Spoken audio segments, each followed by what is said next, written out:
Hey, Anthony, Yeah, what's the reaction been on the right to the newly released Epstein emails? not great for Trump, that's for sure.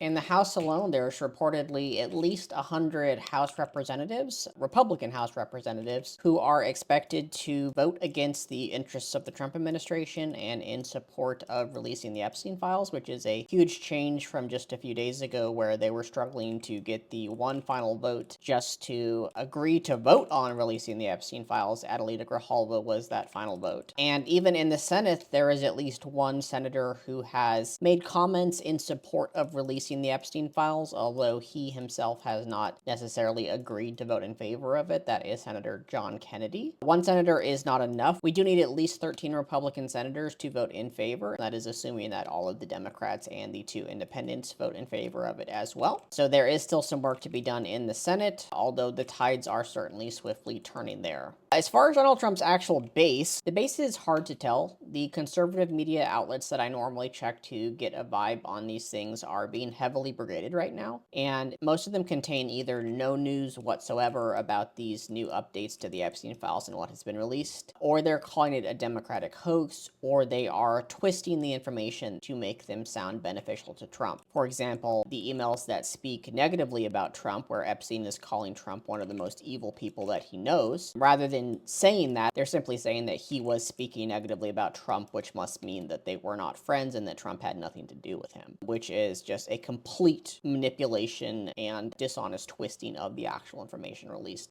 That being said, I don't think that those spaces are necessarily the best litmus test for how the base is feeling. I think that the best thing to look to see how Trump's base is reacting is actually the House members, since they are the ones that interact most with the base on a daily basis and are most threatened by the base being unhappy with them. And the fact that we have all of these House members turning against Trump and essentially jumping off of a sinking ship is a good indication to me that the base is very riled up about this recent information and the Trump administration's continued attempts to cover up the files. As far as Trump himself goes, he's obviously not reacting well to this information. For the first few days after the initial emails were released, we actually had almost no online presence for Trump, which is very unusual. He's usually on Truth Social late into the night anytime anything negative comes out about him, ranting online to his supporters about how the world has wronged him. But after this information came out, he was very quiet, which I think is an indication that he was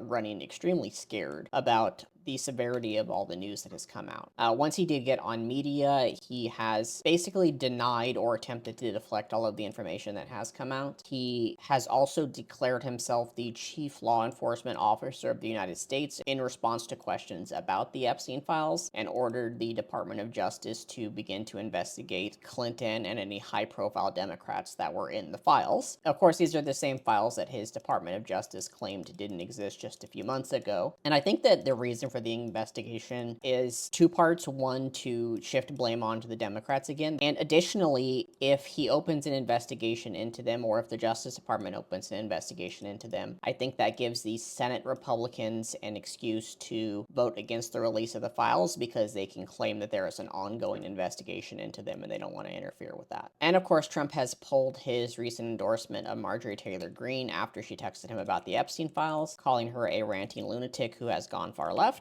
And while I think most of us on the left can agree that Marjorie Taylor Greene is a ranting lunatic, notwithstanding her recent support of the release of the Epstein files, which is probably her one redeeming factor, calling her far left because she doesn't support PDF files is, first of all, a compliment to the left, I suppose, although I don't think Donald Trump intended it that way, and nonetheless downright crazy because Marjorie Taylor Greene is just about as far from far left as you can get. All in all, he's running very scared. He is, of course, as we all expect, continuing to do everything he can to deny, deflect, and generally obstruct the investigation into the files. Although I don't think that's working out very well for him, and I think we're going to see a conclusion on this fairly soon, or major unrest in the country if the Senate Republicans and Trump manage to try and sweep this under the rug again.